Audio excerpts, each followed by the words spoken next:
Welcome to the Economy Magazine on I-24 News. I'm Ayman Siksek with the day's roundup of financial stories from around the world. On today's show, Pakistani forests face severe threat with far-reaching economic impacts in years to come. And Venezuelan President Nicholas Maduro continues his tour to revive the country's economy. But first, the headlines. China's exports and imports exceeded market expectations in December, according to data from the General Administration of Customs. This is seen as a welcome sign that Beijing has found support for its cooling manufacturing sector, as a stronger U.S. economy offsets weakness in Europe and Japan. Policymakers are trying to steer the world's second-largest economy through a soft patch, as it also confronts weak consumption and a slowdown in the property market. Exports rose 9.7% from a year earlier in dollar-denominated terms, while imports dropped for a second month in a row by 2.4%. We think the negative factors that crimped trade performance in 2014 will be sustained for a period of time, such as weak global economic recovery, China's disappearing low-cost advantage, decreasing foreign investment in the manufacturing sector, and continuous falling of global commodity prices, and so on. Those factors will continue affecting our foreign trade in 2015. 这些因素都将继续带入2015年。 Shares in Tokyo were down on Tuesday despite fresh figures showing Japan had a current account surplus for the fifth month in a row. The Nikkei 225 was down as much as 1.7% earlier in the day and closed down 0.6%. Japan recorded a surplus in November of $3.7 billion. The numbers beat expectations and were due in part to a weaker yen, as well as a boost in returns from overseas investments. Another contributing factor to the fall in Tokyo stocks was investor reaction to a further drop in oil prices, which hit new lows. The European Central Bank is threatening to choke off funding to lenders in Greece in the hope this measure will not be needed eventually. Greece parliamentary elections on January 25th hinge on whether Greek voters are willing to accept a strings-attached successor to the country's international bailout package. Under President Mario Draghi, the ECB has made its position clear. No program means no guarantee of cash. Amid anti-austerity promises by the Syriza party, which leads in polls, the ECB is signaling willingness to withdraw $35 billion of finance, even if it dips Greece into a crisis that ultimately sees it abandoning the euro. The president of Venezuela arrived in Algeria on Monday as part of a tour to discuss the crisis in oil prices. Nicholas Maduro and his wife Celia Flores were welcomed by Algeria's Senate Chairman Abdelkader Ben Salah and the Republican Guards upon arrival at the airport. Low oil prices are hurting Venezuela's shrinking economy. In an intensive roadshow, Maduro and his closest ministers have visited China, Russia, and other oil-producing countries to seek financing and OPEC action on tumbling oil prices. More on the situation in Venezuela in the magazine. Thousands of workers from Volkswagen, Mercedes, and Ford plants in Brazil on Monday blocked a Sao Paulo thoroughfare as they protested sector layoffs. Union said some 20,000 workers joined the protest, which came 6 days after workers at Volkswagen's plant at São Bernardo do Campo, near Sao Paulo, began an open-ended strike to protest 800 layoffs. Volkswagen responded saying Brazil's auto market, the world's fifth largest, had endured 2 years of poor growth. Brazil's Auto Leadership Association, FenaBrave, said last week's sales slid 7.15% last year, the worst showing in 5 years, while the Association of Manufacturers put overall job loss in the year 2014 at 1,200 and 400.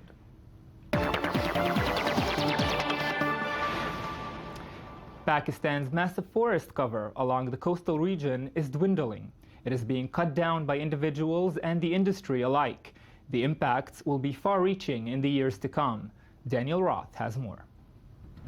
The rich green tree line along Pakistan's longest river hosts a vast ecosystem, but it is threatened in the face of so-called development. stretching nearly 1.5 million acres in the 1930s, the forest has been reduced to just under 250,000 acres. Most of it has been taken for firewood without much care for the potential fine of hundreds of dollars that the government may impose, despite small returns on the illegal practice. I sell this one bundle for as little as 20 rupees, 10 rupees. It's a very small income. Though there has been slight sign of mangroves returning, fishers who rely on the catch and export trade are threatened by the environmental changes too. Still, the law that is on the books is rarely followed, and it is not only small-timers cutting away the forest. Industrial players break this law too. It should be much better saved from cutting. It should be better protected. It's a safeguard. It is beneficial for our country. If we were in another country, it would have been worshipped. I don't know why they are cutting it here. Stupidity. They are emptying other people's stomachs to fill their own. Indeed, this greenery in the past has acted as a defense system from the often hard reality of the coastline for 20 million in Karachi and more throughout the region. And it may be able to take on this role again in the future. I'm joined now by Daniel Roth for a discussion of the story. Daniel, thank you for this story we just saw. Thanks for having me. So it seems that this tension between development and preserving natural resources was always there. And the industrialization of many areas has really put tension on preserving natural resources. But it seems also that climate change and the changes we've seen in environment recently have also made quite an impact on this tension and made it bigger. Yeah, it's look, I think Pakistan is case in point of what some people term developing or emerging economies. I think there's a lot of argument to have about these kinds of terms. But one thing is clear, and it's clear in this story, and it's clear across the board, is protection of the environment in the face of what some people call economic development requires strong rule of law. It requires people following regulations that are set out. And of course, as the report said, in this case, it is illegal to cut down this forest, but people are doing it anyways. And it's interesting because we see this in the Middle East too, this tension now. Qatar, namely, hosts every year a huge environmental conference. It's really becoming a very big concern for many Arab states, even after the tension of the Arab Spring. It has put this consideration at the bottom of priorities, but we're still seeing projects to promote this issue. Qatar is now building a solar plant, investing $20 billion in the solar plant. It will be finished by 2018. And it's a very big issue. It touches on a big issue because access to fresh water in many places in the Middle East is really rare and scarce. The same goes for Bahrain as well, where what they call land reclamation. It's funny to term it that way because really it's being reclaimed from nature, not from anyone else. And it's funny in Bahrain case specifically because Bahrain in Arabic means two seas. Bahar is one sea and Bahrain is two, and we're seeing less and less of those two seas. There was a huge debate last year on whether this reclamation is what caused damage to the coral reefs there, even though those who reclaimed these lands said that the coral reefs were damaged anyway. So it's a big, big concern. Yeah, no, it's very clear this tension exists worldwide, and I think one of the misconceptions that perhaps Western viewers may have is that environmentalism is kind of a Western game, that's where it's focused, and of course. And it's ironic, I think, that a lot of oil-rich nations are going to be the leaders in solar power very, very soon. This game is a global game, and it's very clear that's what it's going to take to stem all of the sort of crises that we're facing. It's a very big topic, and I want to discuss this more with you. But first, I want to share the story with you, and then we'll continue discussing.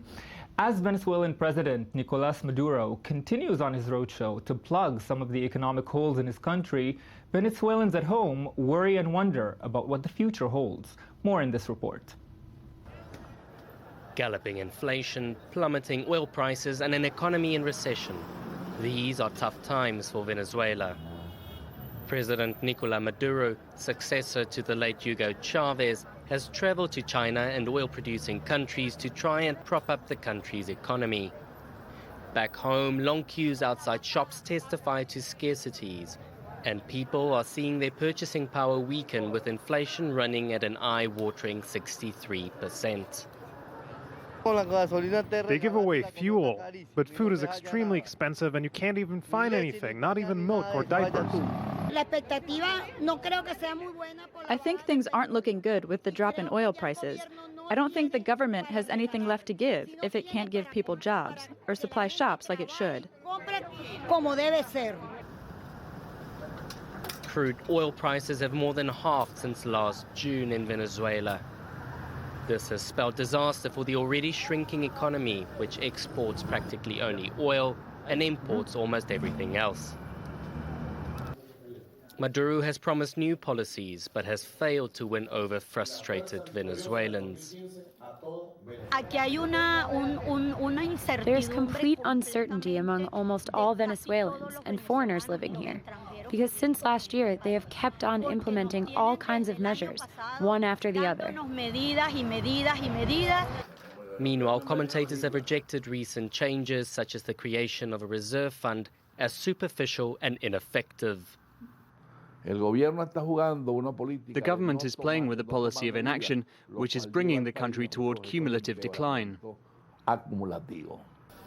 Maduro, whose approval ratings are at their lowest ever, announced $20 billion in deals with Beijing during a trip this week, while China said it would deepen cooperation with its old ally.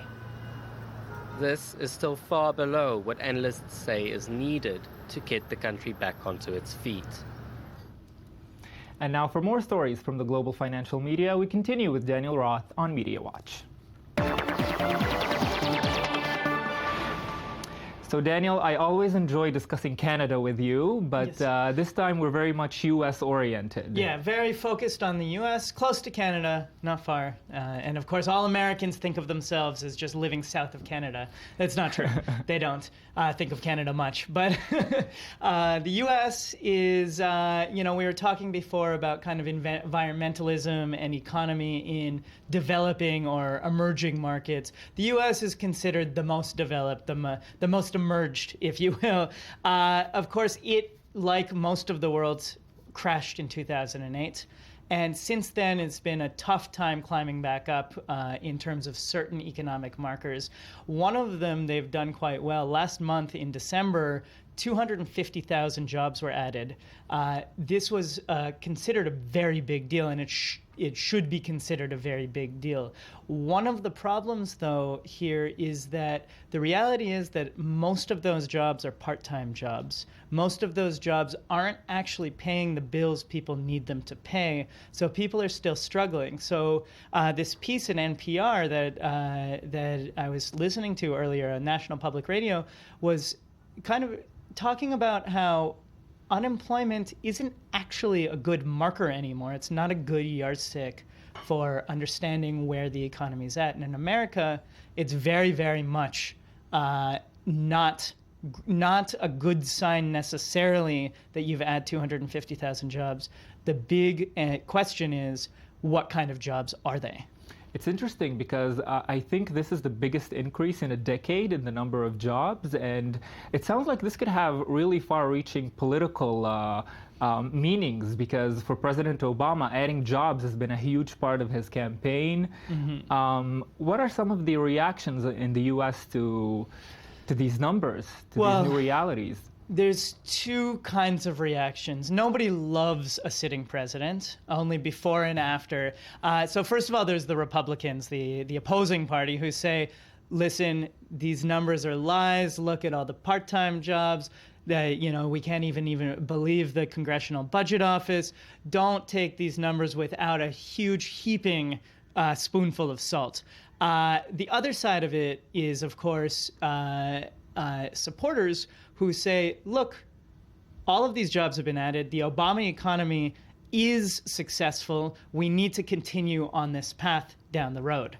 And now for someone who I don't imagine has any financial trouble at all, Elizabeth Warren, you have some news for us on her. Elizabeth Warren, a senator from Massachusetts, she had a very, very big win.